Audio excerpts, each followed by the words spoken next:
and many fires burn beneath the earth. Empedocles of Acragas, they say you threw yourself into the Etna to prove that you're a god. Hiking up the Etna, your words ring through our minds. Here, first, the four roots of all things, shining Zeus, life-bringing Hera, Adonis and Nestis, whose teardrops are a wellspring to mortals. Uncreated. And I shall tell thee another thing. There is no physis of any of all the things that perish, nor any cessation for them of baneful death. They are only a mingling and interchange of what has been mingled. Substance is but a name given to these things by men. Fools, for they have no far-reaching thoughts, who deem that what before was not comes into being, or that aught can perish and can be utterly destroyed. For it cannot be that aught can arise from what in no way is, and it is impossible and unheard of that what is should perish. For it will always be, wherever one may keep putting it. And in the all there is naught empty and naught too full. For even as strife and love were aforetime, so too they shall be, nor ever, methinks, will boundless time be emptied of that pair. I shall tell thee a twofold tale. At one time it grew to be one only out of many, at another it divided up to be many instead of one. There is a double becoming of perishable things in a double passing away. The coming together of all things brings one generation into being and destroys it. The other grows up and is scattered as things become divided. And these things never cease continually changing places. At one time, all uniting in on through love, at another each born in different directions by repulsions of strife. Thus, as far as it is their nature to grow into one out of many, and to become many once more when the one is parted asunder, so far they come into being, and their life abides not. But inasmuch as they never cease changing their places continually, so far they are ever immovable as they go round the circle of existence.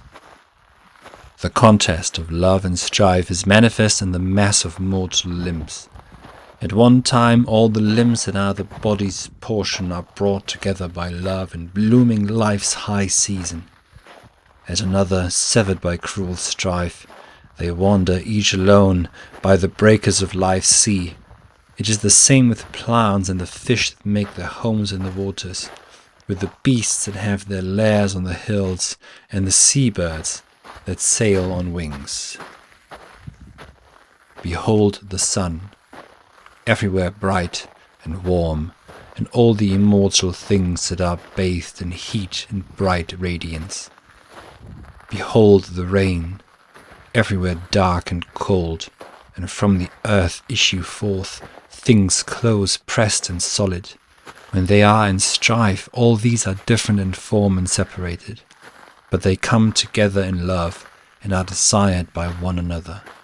For out of these have sprung all things that were and are and shall be, trees and men and women, beasts and birds and the fishes that dwell in the waters, yea, and the gods that live long lives and are exalted in honor.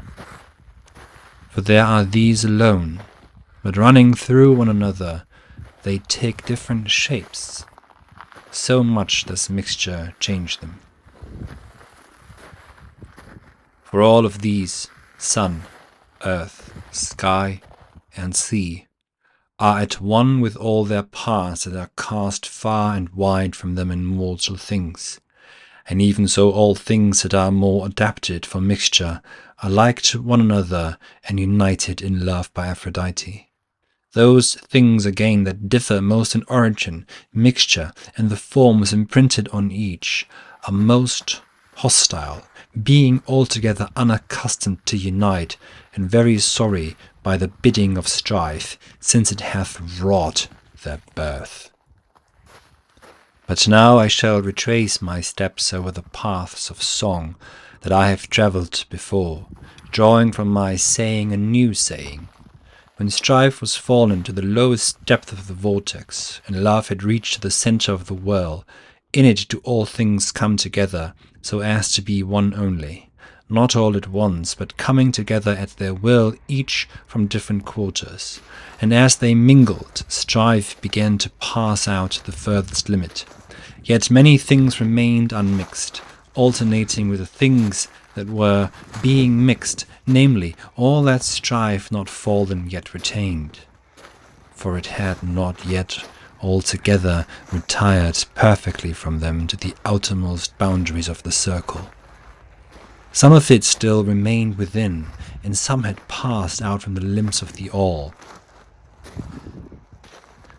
But in proportion as it kept rushing out, a soft immortal stream of blameless love kept running in, and straightway those things became mortal which had been immortal before. Those things were mixed that had before been unmixed, each changing its path. And as they mingled, countless tribes of mortal creatures were scattered abroad, endowed with all manner of forms, a wonder to behold. The heart, dwelling in the sea of blood, that runs in opposite directions, where chiefly is what men call thought.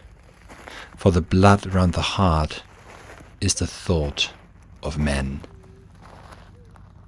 For the blood round the heart is the thought of men. And for the wisdom of men grows according to what is before them.